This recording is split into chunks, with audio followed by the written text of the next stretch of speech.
everyone, welcome back to my channel. If you're new to this channel, hi, this is Komal from Study with Kips. I'd really be happy if you take a moment and subscribe to my channel. In our today's video, we'll discuss the chapter Acid, Bases and Salts for class 10th. Acids generally क्या होती है, आप normal day life में बहुत news में सुनते हो कि किसी ने किसी के ऊपर एसिड थ्रो किया, जो कि बहुत गलत है क्योंकि एसिड्स हमारे लिए काफी कोरोसिव होती है, मतलब स्किन को काफी ज्यादा डैमेज कर सकती है। तो अगर हम एसिड्स और बेसिस की बात करें, वो तो बहुत एक्सट्रीम केस हो गया। अगर हम एसिड्स की बात कर रहे हैं तो कुछ एसिड्स होती है जो मोस्टली एसिड्स होती हैं, हमें पता ही नहीं चलता, हम डेली लाइफ में कंज्यूम कर रहे हैं। जैसे कर्ड में, दही में एक एसिड होती है, नींबू में, जूस में, यहाँ पर भी एसिड होती है, सिरका में भी एसिड होती है। तो कुछ एसिड्स होती हैं जो काफी स्ट्रॉन्ग एसिड्स होती हैं और कुछ एसिड्स होती हैं जो वीक एसिड्स होती हैं। स्ट्रॉन्ग एसिड्स का अगर हम एग्जाम्पल देखें तो स्ट्रॉन्ग एसिड में आएगी HCl, हाइड्रोक्लोरिक एसिड, या फिर नाइट्रिक एसिड, या फिर सल्फ्यूरिक एसिड। ये सब किसके एग्जाम्पल हैं? स्ट्रॉन्ग एसिड्स के। अभी मैं आपको बताऊंगी एसिड्स क्या डिसोशिएट करते हैं या क्या रिलीज करते हैं। फर्स्ट ऑफ ऑल अगर हम बात करें एसिड्स और बेसिस की, तो नॉर्मली एसिड्स का जो टेस्ट होता है, दे आर सोर इन टेस्ट, खट्टी होती है। नींबू का टेस्ट कैसा होता है? खट्टा, सोर टेस्ट। और अगर हम बेसिस की बात करें तो बेसिस का जो टेस्ट होता है, दे आर बिटर। अगर कभी आपकी गलती से मुंह में साबुन गया है तो आपको एक कड़वा सा टेस्ट आया होगा। कड़वा मतलब टेस्ट कैसा है? बिटर, क्योंकि सोप एक क्या होता है? बेस होता है। तो बेस का सॉल्ट टेस्ट कैसा होता है? बिटर। और एसिड्स का टेस्ट कैसा होता है? सोर। एसिड्स खट्टी होती है और बेस कड़वे होते हैं। और अगर हम बात करें एक पेपर की, जो लिटमस पेपर होता है, आपने देखा होगा लैब में, केमिस्ट्री लैब में पर्पल कलर का एक पेपर होता है। मैं इसकी पिक्चर भी अटैच कर दूंगी यहाँ पर। पर्पल कलर का जो पेपर होता है, अगर उसे आप एसिड के ऊपर रखो तो वो अपना कलर कर लेता है रेड, और अगर बेस के ऊपर रखो तो उसका कलर क्या हो जाता है? ब्लू। मतलब आपने वो लिटमस पेपर लिया जो ओरिजिनली पर्पल कलर का है, उस पेपर को आपने रख दिया नींबू पे। नींबू में क्या है? एसिड। तो वो पोर्शन जहां पर नींबू टच हो रहा है, वो कलर क्या हो जाएगा? रेड कलर, क्योंकि लिटमस पेपर का कलर एसिड्स में क्या होता है? रेड। आप सोच सकते हो एसिड्स डेंजर का साइन है, डेंजर का साइन है तो कलर क्या होगा? रेड। और अगर हम बेसिस की बात करें तो बेसिस में कलर होता है उसका ब्लू कलर। सोप के ऊपर रखोगे लिटमस पेपर को तो वो किस कलर में चेंज हो जाएगा? ब्लू कलर में। आप इसे ऐसे भी लर्न कर सकते हो, B for basis, B for bitter and B for blue. Basis में सब में B आता है और एसिड्स का उससे ऑपोजिट हो जाएगा। एसिड्स टेस्ट में कैसे होते हैं? खट्टे। बेसिस कड़वे, बिटर। एसिड्स लिटमस पेपर का कलर चेंज कर देते हैं रेड, और बेसिस क्या कलर चेंज करते हैं? ब्लू। अब अगर हम एसिड को पानी में डालते हैं, जैसे मान लो हमने एग्जाम्पल लिया HCl का। HCl को अगर हम पानी में डालेंगे तो ये अपने आयंस में क्या हो जाएगा? टूट जाएगा, डिसोशिएट हो जाएगा। तो हमने इसे किसमें डाला? पानी में। तो ये क्या आयंस रिलीज कर देगा? H+, और टूट के ये कौन सा आयन बन गया? Cl negative ion. तो आप देखो HCl को पानी में डालने से कौन से आयंस रिलीज हुए? H+ ions. तो एसिड कौन सा आयन रिलीज करेंगे? H+। एक और मिसकंसेप्शन सबके दिमाग में होता है कि एसिड्स OH आयंस रिलीज ही नहीं करते। अगर हम देखें एसिड को हमने पानी में डाला है, पानी में तो आयंस में डिसोशिएट होगा H+ और OH नेगेटिव आयंस। तो आप देखो H+ और Cl नेगेटिव भी है और H+ और OH नेगेटिव भी है, बट कौन से आयंस ज्यादा है? H+ आयंस कॉन्सेंट्रेशन में ज्यादा है। क्योंकि H+ आयंस कॉन्सेंट्रेशन में ज्यादा है, इसलिए हम बोलते हैं कि एसिड्स रिलीज कौन से आयंस करते हैं? H+। पर आपको ध्यान रखना है, क्या एसिड बिल्कुल OH आयंस रिलीज नहीं करते? एसिड्स OH आयन भी रिलीज करते हैं, पर वो कम अमाउंट में करते हैं, इसलिए हम उसकी बात नहीं करते। We talk only about the H ions that are release in majority. Majority में यही आयंस रिलीज होते हैं। और अगर हम बात कर रहे हैं बेसिस की, जैसे बेस का एग्जाम्पल हो गया NaOH, तो अगर ये आयंस में डिसोशिएट होगा तो किसमें स्प्लिट हो जाएगा? Na positive and OH negative. Na positive और OH नेगेटिव। और क्योंकि इसे हमने पानी में डाला है तो पानी से कौन से आयंस मिलेंगे? H+ और OH नेगेटिव। तो आप देखो इसमें नेट एक्सचेंज किस आयन का हो रहा है? OH नेगेटिव आयन का। इसलिए हम बोलते हैं बेसिस कौन से आयंस रिलीज करते हैं, OH नेगेटिव, और एसिड्स कौन से आयंस रिलीज करते हैं, H पॉजिटिव, और एसिड्स OH नेगेटिव भी रिलीज करते हैं और बेसिस H पॉजिटिव भी रिलीज करते हैं, पर उनका नंबर इतना ज्यादा नहीं होता कि हम उनके बारे में बात करें। तो अगर आपको एसिड्स की प्रॉपर्टीज लिखनी हो तो आई होप आप ये 3 प्रॉपर्टीज लिख सकते हो। नेक्स्ट हम बात करेंगे एसिड की, कि एसिड स्ट्रॉन्ग का और वीक का मतलब क्या है। जैसे जो हम डेली लाइफ में एसिड्स कंज्यूम कर रहे हैं वो स्ट्रॉन्ग एसिड्स नहीं होती हैं, क्योंकि स्ट्रॉन्ग एसिड्स तो हमारी बॉडी के लिए बहुत डेंजरस हैं। तो जो वो एसिड्स हम डेली लाइफ में कंज्यूम करते हैं वो होती हैं वीक एसिड्स, और स्ट्रॉन्ग एसिड्स वो होती हैं जैसे HCl। स्ट्रॉन्ग एसिड्स में क्या आएगा, HCl, और वीक एसिड में आएगी एसिटिक एसिड। तो अगर हम बात कर रहे हैं ये एसिड वीक क्यों है और ये एसिड स्ट्रॉन्ग क्यों है, अगर आपने बहुत सारे मॉलिक्यूल्स HCl के ऐड किए, क्योंकि बहुत सारे मॉलिक्यूल्स होंगे, तो HCl जो होता है वो कंप्लीटली डिसोशिएट हो जाता है इनटू H+ और Cl नेगेटिव में। पर जो ये होगा इसके कुछ आयंस तो स्प्लिट होंगे पर कुछ आयंस स्प्लिट नहीं होंगे। जैसे इसमें कुछ स्प्लिट हुए आयंस में और कुछ स्प्लिट नहीं हुए, मतलब CH3COOH के जो सारे मॉलिक्यूल्स हैं सारे अपने आयंस में स्प्लिट नहीं होंगे, सारे डिसोशिएट नहीं होंगे, पर HCl में सारे आयंस डिसोशिएट होंगे। तो स्ट्रॉन्ग एसिड और वीक एसिड बोलने का मतलब क्या है, अगर कोई एसिड स्ट्रॉन्ग है इसका मतलब it completely ionises in water. वो वाटर में कैसे हो जाती है, कंप्लीटली आयोनाइज हो जाती है, सारे अपने आयंस में ब्रेक हो जाएंगे। पर अगर इसमें आपने 10 मॉलिक्यूल्स लिए थे इसके, तो 10 में से आप ये लगा लो 2 आयोनाइज हो गए और 8 नहीं हुए, और इसमें 10 के 10 आयोनाइज हो गए। तो strong acids are acids which completely ionise in water and weak acids are acids which partially ionise, मतलब कंप्लीटली नहीं होंगे, ये पार्शियली होंगे, और स्ट्रॉन्ग कैसे होंगे, कंप्लीटली।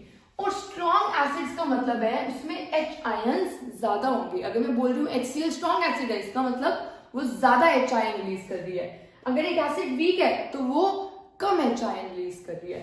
तो स्ट्रॉन्ग और वीक एसिड्स में से ज्यादा विगरसली जो रिएक्शन, ज्यादा जल्दी जो रिएक्शन होती है वो हमेशा स्ट्रॉन्ग एसिड की होती है, वीक एसिड की नहीं होती है, क्योंकि ये तो 10 में से सिर्फ 2 ही डिसोशिएट हो रहे हैं, आपको कुछ दिखेगा ही नहीं, इसमें ज्यादा डिसोशिएशन होगी। तो आई होप आपको स्ट्रॉन्ग एसिड्स क्लियर हुआ होगा और वीक एसिड्स भी क्लियर हुआ होगा। अगर हम बात कर रहे थे स्ट्रॉन्ग एसिड्स की, हमने अभी एग्जांपल देखी HCl, HNO3 और H2SO4। अगर हम वीक एसिड्स की बात करें तो वीक एसिड्स वही आएंगे जो सारे हम डेली कंज्यूम कर रहे हैं। जैसे ऑरेंज में कौन सी एसिड होती है, सिट्रिक एसिड। ये टेबल एग्जाम के लिए बहुत इंपॉर्टेंट है, मतलब 1-2 मार्क का क्वेश्चन आप इसमें से एक्सपेक्ट कर सकते हो। विच acid is present in orange में कौन सी एसिड प्रेजेंट होती है, सिट्रिक एसिड। या फिर नींबू में, लेमन में भी कौन सी एसिड होती है, सिट्रिक एसिड। विनेगर जो सिरका नूडल्स में, चाउमीन में सब में डलता है, उसमें कौन सी एसिड होती है, एसिटिक एसिड। और अगर हम कर्ड की बात करें, दही की, तो दही में भी एक एसिड होती है, वो कौन सी एसिड होती है, लैक्टिक एसिड। टैमरिंड, इमली में एसिड होती है, टारटारिक एसिड। टमाटो में एसिड होती है, ऑक्सैलिक एसिड।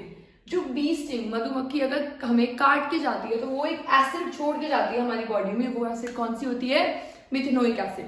तो आप प्लीज वीडियो को पॉज करके यहां तक रिवाइज करें इस टेबल को, कि एसिड्स की प्रॉपर्टीज में क्या होगा, एसिड्स कौन से आयंस रिलीज करते हैं, स्ट्रॉन्ग एसिड्स का मतलब क्या है, वीक एसिड्स का मतलब क्या है। स्ट्रॉन्ग एसिड्स का मतलब होता है यही वाली एसिड्स, और इनको हम बोलते हैं मिनरल एसिड्स, क्योंकि अर्थ के मिनरल से मिली है। और इन सबको वीक एसिड्स को हम बोलते हैं ऑर्गेनिक एसिड्स, क्योंकि ये ऑर्गेनिकली मिल रही है, कोई फ्रूट में मिल रही है, कोई टमाटो में है, कर्ड में है, इन सब में भी मिल रही है, तो ये ऑर्गेनिक तरीके से मिल रही है। और आई होप आपको एसिड्स क्लियर हुए होंगे। अगर हम बेस की बात करें तो बेस में भी यही होगा, कुछ बेसिस स्ट्रॉन्ग है और कुछ बेसिस क्या है, वीक। जो बेसिस स्ट्रॉन्ग होंगे वो कंप्लीटली आयोनाइज होंगे, मतलब बहुत ज्यादा कौन से आयंस देंगे, OH नेगेटिव। जो बेसिस वीक होंगे वो कंप्लीटली आयोनाइज नहीं होंगे, वो पार्शियली आयोनाइज होंगे, और वो भी कौन से आयंस देंगे, OH। पर स्ट्रॉन्ग बेसिस ज्यादा OH आयंस देंगे और weak bases less OH ions देंगे। आई होप आपको एसिड बेसिस की बेसिक फिजिकल प्रॉपर्टीज क्लियर हुई होंगी। अब हम एसिड और बेस को डिस्टिंग्विश कैसे करते हैं, एक तो हमने देख लिया, लिटमस पेपर लो, रेड कलर हो गया तो एसिड है, ब्लू कलर हो गया तो बेस है। पर अगर हम इंडिकेटर्स की बात करें, कुछ नेचुरल इंडिकेटर्स अवेलेबल होते हैं या कुछ सिंथेटिक इंडिकेटर्स हमारे पास अवेलेबल हैं जो हमें बताते हैं कि कोई चीज एसिड होगी या फिर बेस होगी। तो पहला नेचुरल इंडिकेटर होता है लिटमस, जिसके बारे में हमने अभी बात की थी। Next natural indicator is red cabbage. Red cabbage की जो लीव्स होती है वो एसिड में डालोगे तो उसका कलर क्या हो जाता है, रेड, और बेस में डालोगे तो कलर क्या हो जाता है, ग्रीन। अब इसे लर्न करने की एक ट्रिक सोच सकते हो। रेड कैबेज, कैबेज लीफ है, ये लीफ का कलर क्या होता है, ग्रीन। पहले रेड है तो रेड किस में आ जाएगा, एसिड्स में। लीफ का कलर क्या होता है, ग्रीन, तो ग्रीन किस में आ जाएगा, बेस में। तो बेस में कलर होगा इसका ग्रीन और एसिड में कलर क्या होगा, रेड। नेक्स्ट अगर हम बात करें टर्मरिक की, टर्मरिक मतलब हम हल्दी की बात कर रहे हैं। हल्दी में क्या होगा, आपने देखा होगा अगर आपकी ड्रेस पे आप खाना खा रहे हो और कुछ भी गिर गया, कि हम इंडियंस हैं, हल्दी तो हर खाने में होती है, तो अगर हल्दी वाला फूड हमारे कपड़ों पे गिर जाता है तो उसका स्टेन जाता ही नहीं है। मैं तो अपनी बहुत सारी ड्रेसेस खराब कर ली है क्योंकि कुछ भी खाते हुए गिर जाता है मेरा, मतलब एक भी मील में बिना गिराए नहीं खा सकती हूँ। तो क्या होगा, उसका स्ट्रेन रह जाएगा। जैसे ही आपने येलो कुछ खाया हल्दी वाला और उसका स्ट्रेन आपके क्लोथ्स पर रह गया, आपकी नेचुरल टेंडेंसी क्या होगी, आप फटाफट जाओगे उसे वॉश करने, और वॉश करने के लिए आपको वॉशरूम में क्या मिलेगा, सोप। तो आप सोप से उसे फटाफट साफ करना स्टार्ट कर दोगे, और सोप होते हैं बेसिक।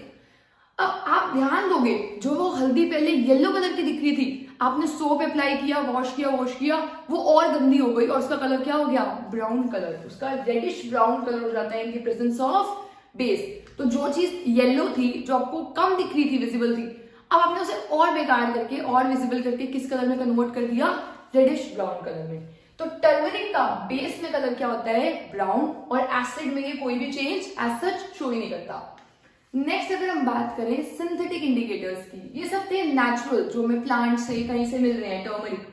अगर हम सिंथेटिक की बात कर रहे हैं, इसका मतलब हमने इन्हें लैब में प्रोड्यूस किया है, जैसे फिनोफ्थलीन एक सॉल्यूशन है और मिथाइल ऑरेंज। फिनोफ्थलीन का कलर हमेशा पिंक रहता है, किसमें, बेस में, और एसिड में इसका भी जो कलर होता है वो चेंज नहीं होता। ये पहले भी कलरलेस था और एसिड में भी क्या रहेगा, कलरलेस, नो चेंज। और अगर हम मिथाइल ऑरेंज की बात करें तो इसकी भी लर्न करने की एक ट्रिक है मेरे पास। ऑरेंज कलर किन दो कलर से मिलता है, रेड और येलो से।